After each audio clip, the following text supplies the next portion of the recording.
Да, само една карактеристика ми го промени животот за секогаш. Ке се изненадите колку е таа стекната на смешен начин, навидон мала, но значително ми го промени животот. Во ова видео ќе раскажам која е таа, како ја стекнав и како може и вие да ја имате. Продолжуваме.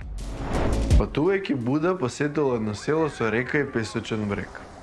На брегот неколку деца се играле и граделе замоци од песокот. Децата биле многу сериозни. Ако некој од нив сакал да го растури нивниот замок, тогаш викале и биле гневни едни на други. Буда само седел и ги наблюдува. Кога сонцето почнало да заоѓа, мајките ги викнале да си дојдат на вечера. Тогаш децата рипнале врз своите замоци за кои предмалце се карале никој да не им ги сруши. Така си ги срушиле замоците и без да погледнат наназад, само си заминале на вечера. Тогаш Буда им рекол на учениците: животот е како оваа случка. Целата сериозност ваша е само за едни замоци од песок. И вие, како и децата, еден ќе рипнете врз нив без да погледнете наназад. Луѓето кои се сваќаат пресериозно ја пропуштаат убавината на разиграност.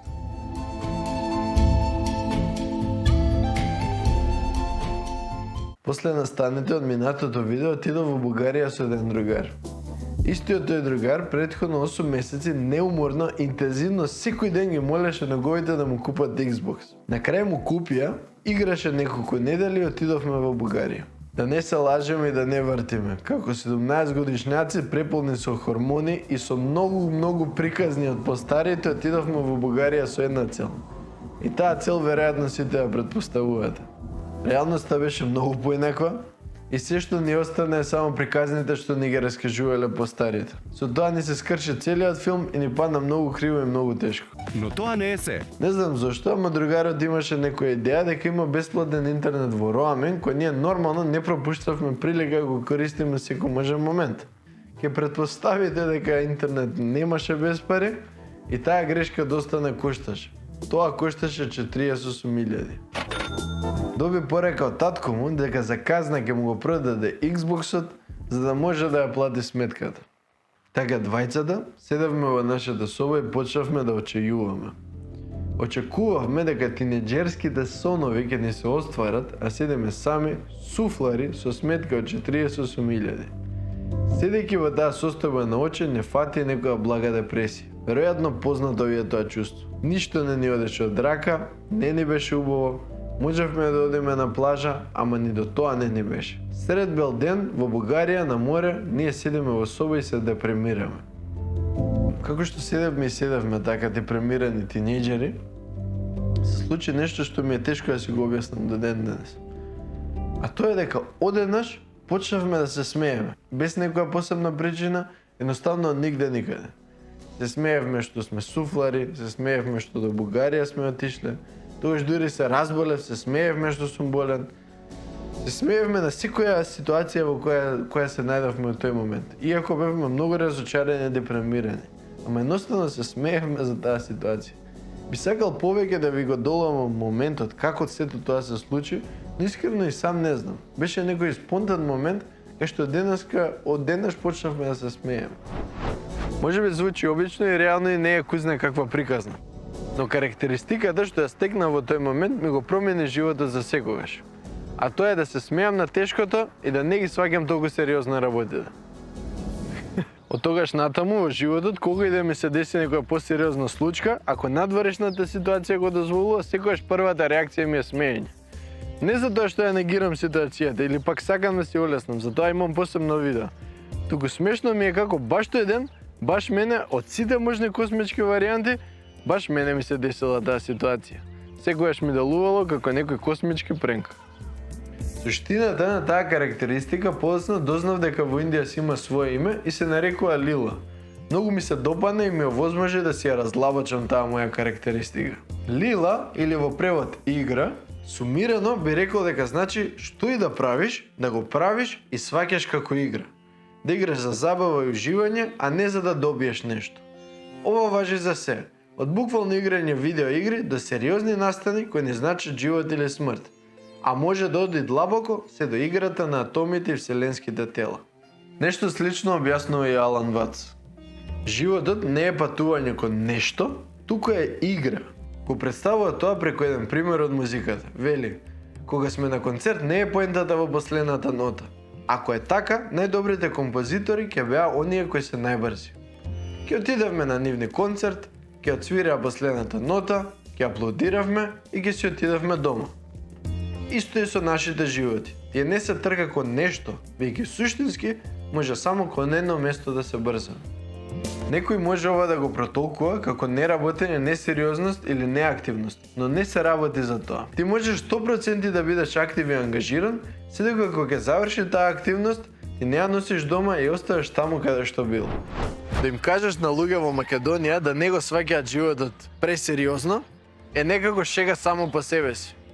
Кај да се свртам, некако луѓето се нам ќорести, премногу инвестирани во нивните работи во животот, а и бога ми во нивната несреќа. Колку и парадоксално да звучи, ама да му кажеш на некој да не го сваќа животот пресериозно, не би да сватил сериозно. Се прашувам и самиот дали се правам контрауслуга со видео. Баш сум љубопитен како секој од вас индивидуално ќе одоживее видео. Ако не ви е проблем, пишете коментар на крајот од видеото.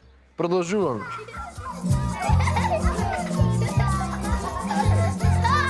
Пред повеќе години на девојче што го познав, кој имаше малку посесивна мајка, реши да го промени факултетот после 2 или 3 години студирање. Кога тоа го кажа на мајка ѝ, незиниот одговор беше: "Готово, не уништи!" Тој одговор ми беше многу смешен, а ми остана во сеќавање бидејќи очигледно беше дека мајката се идентификува со угледот и постапките на ќерката. Менувањето на факултетот воопште не ги уништи нив како фамилија, а мајката тотално непотребно се потресуваше. Ако сте приметиле, малите деца се цело време разиграни. По правило и ние би требало да станеме такви. Што е тоа што губиме? Зошто возрастноста да значи пресериозност и намкерство? Причината ја спомнавме во минатото видео, а тоа се идентитетите. Кога јас ќе се идентификувам за нешто, мирот веќе не е возможен за мене. Да кажеме дека јас се идентификувам со оваа чаша, но го ја сакам, се ја нарекувам моја и не сакам да ја изгубам. Ако ја оставам тука и отидам до веце, сите мисли ќе ми бидат на кај чашата. Да не ми ја земе некој, да не ми ја бутне и скрши, да не се случи нешто.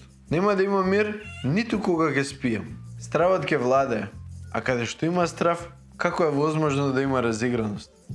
Ја земав чашата како пример, бидејќи тој сепак е доста едноставен. Но вие можете да изберете било што, например мобилен телефон или друг некој предмет што го сметате за вреден. Се уште ќе важи истата работа.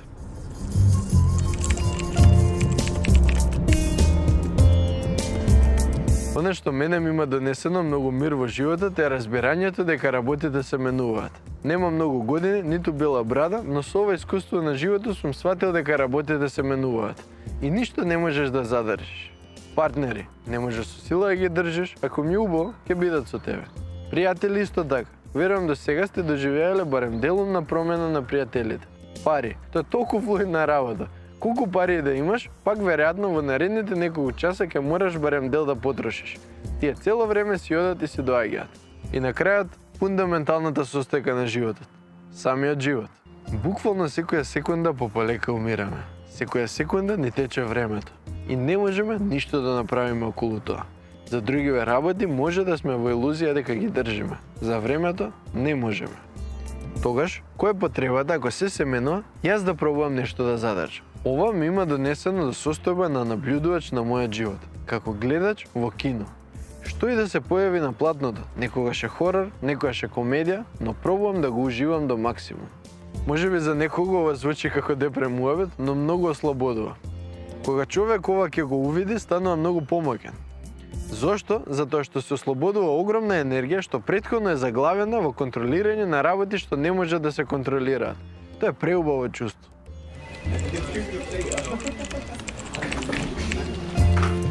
Многу често се случува сериозноста кон целите и обврските да прави да итаме на животот.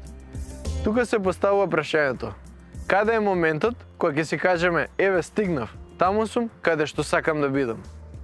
Многу од вас сега си замислуваат некоја слика, некој успех на работа или хармонично семејство, или што и да е тоа што посакувате.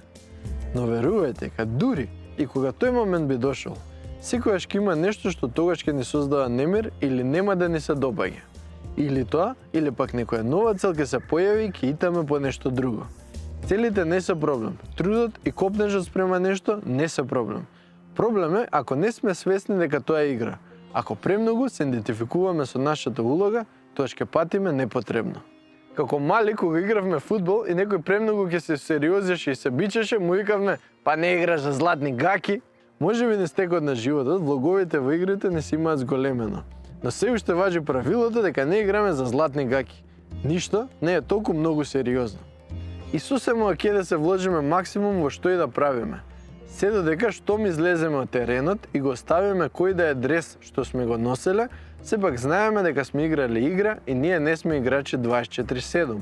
Туку, пред се сме луѓе кои играат различни улоги во различни игри. Тие улоги и игри се интересни и се менуваат низ текот на животот. А на крај ќе мора сите да ги оставиме без исклучок. За да ви делува попрактично, сетете се на некоја поголема негативна случка во вашиот живот, некоја последна, и видете дали од денешна перспектива би изреагирале на истиот начин. Истото, видете за во идно време дали би сакале да реагирате на сериозен или би сакале да реагирате на полесен начин. Зборам внатрешно. Надворешно зависи од надворешните околности. Ке ми значи многу ако пишете во коментар дали сте имале некоја ситуација која била тешка, но вие сепак сте се смееле. Ако нема таква, тогаш пишете го вашиот впечаток од видеото во коментар. Ова е последно од серијалот 5 видеа, кои можете да ги видите некаде на екранот, а може и subscribe. Може и subscribe, ама тоа звончето што е доле да го кликнете или овие мрежи некаде. Што? Ајде се гледаме.